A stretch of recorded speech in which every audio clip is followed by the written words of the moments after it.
Telugu digital media network లో political కేటగిరీలో number 1 కేవలం 72 గంటల్లో 1,50,00,000 వ్యూస్ పైగా పాపులర్ టీవీ నెట్వర్క్. తెలంగాణలో పార్లమెంట్ ఎన్నికల ప్రచారం జోరందుకుంది.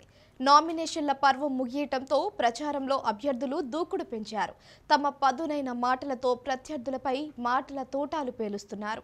అధికారమే లక్ష్యంగా వాడి వేడి ప్రసంగాలతో ఓటర్లను ఆకర్షించే ప్రయత్నం చేస్తున్నారు.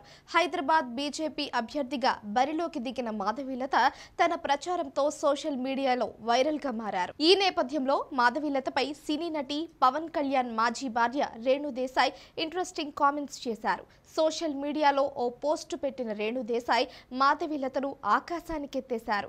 మాధవీలత ఫోటోను తన ఇన్స్టా అకౌంట్లో పోస్ట్ చేసిన రేణు చాలా కాలం తర్వాత ఒక స్ట్రాంగ్ ఉమెన్ ని చూశానని చెప్పారు. ఈ పోస్టు పెట్టడానికి తాను ఎవరి దగ్గర నుంచి డబ్బులు తీసుకోలేదని కూడా అన్నారు. మాధవీలత గురించి తన అభిప్రాయాన్ని చెప్పాలనుకున్నానని, ఆ విషయాన్నే చెప్పానని రేణు దేశాయ్ ఇన్స్టాలో పోస్టు పెట్టారు. ఈ పోస్ట్ పొలిటికల్ సర్కిల్స్ లో చర్చనీయాంశమైంది. ప్యాకేజ్ గురించి ఆమె మాట్లాడటంపై కొందరు మండిపడుతున్నారు.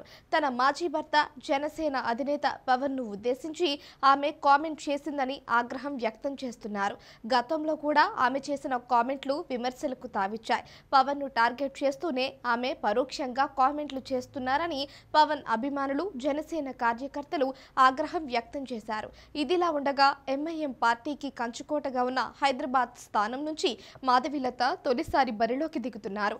హిందుత్వంపై ప్రచారం, ధార్మిక కార్యక్రమాలు నిర్వహించే ఆమె పార్లమెంట్ ఎన్నికలకు ముందే బీజేపీలో చేరారు. అనంతరం ఆమెను హైదరాబాద్ అభ్యర్థిగా బీజేపీ ప్రకటించింది. ప్రచారంలో దూసుకుపోతున్న ఆమె ప్రత్యర్థి అసదుద్దీన్ పై మాటల తూటాలు పేలుస్తోంది. ఆమె చేసే కామెంట్లు సోషల్ మీడియాలో వైరల్ అవుతున్నాయి.